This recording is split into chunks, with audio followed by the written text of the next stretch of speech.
Allah mampu memberi lebih dari yang kita bayangkan, lebih dari yang kita minta dalam doa. Tapi sayangnya kita sering membatasi diri untuk meminta yang terbaik. Terkadang kita merasa bahwa berdoa itu harus pakai konsep tahu diri, hingga tanpa sadar. Jadi merasa tidak pantas untuk meminta yang terbaik. Padahal konsep tahu diri itu cuma berlaku pada manusia saja. Jika sudah pernah minta tolong, maka jangan sampai keterusan. Belum lagi pikir bagaimana cara balas budinya. Sementara pada Allah tidak perlu demikian. Cukup kita memohon dengan tulus, maka pasti Allah kabulkan.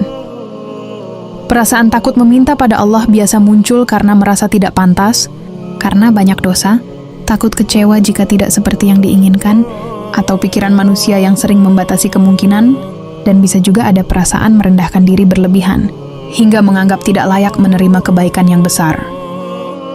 Namun tahukah kamu bahwa Allah telah menepis perasaan itu lewat Al-Quran, memberi pesan bahwa Allah tak butuh perasaan-perasaan negatif itu.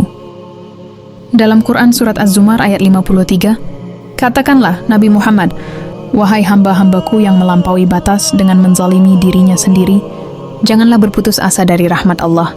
Sesungguhnya Allah mengampuni dosa-dosa semuanya. Sesungguhnya dialah yang maha pengampun lagi maha penyayang. Di ayat ini, Allah menegaskan bahwa meski kita berlumuran dosa, rahmatnya tetap terbuka bagi semua yang ingin kembali padanya. Dan ketika hati mulai dirasuki pikiran takut kecewa Allah tidak mengabulkan doanya, maka segeralah mengingat janjinya dalam Quran Surat Al-Baqarah ayat 186, di mana Allah berfirman, apabila hamba-hambaku bertanya kepadamu, Nabi Muhammad, tentang aku, sesungguhnya aku dekat. Aku mengabulkan permohonan orang yang berdoa. Apabila dia berdoa kepadaku, maka hendaklah mereka memenuhi perintahku dan beriman kepadaku agar mereka selalu berada dalam kebenaran. Di ayat ini Allah menegaskan janjinya bahwa selama hambanya yakin dan tetap menjaga doanya pada Allah, maka janjinya mutlak dan pasti terjadi.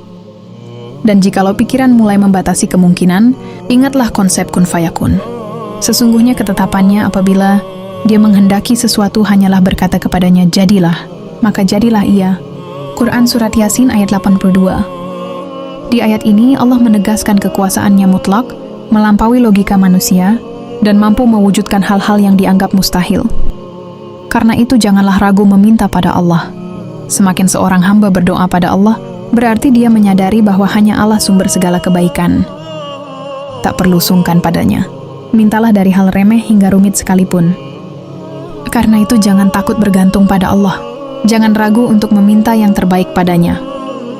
Karena sejatinya,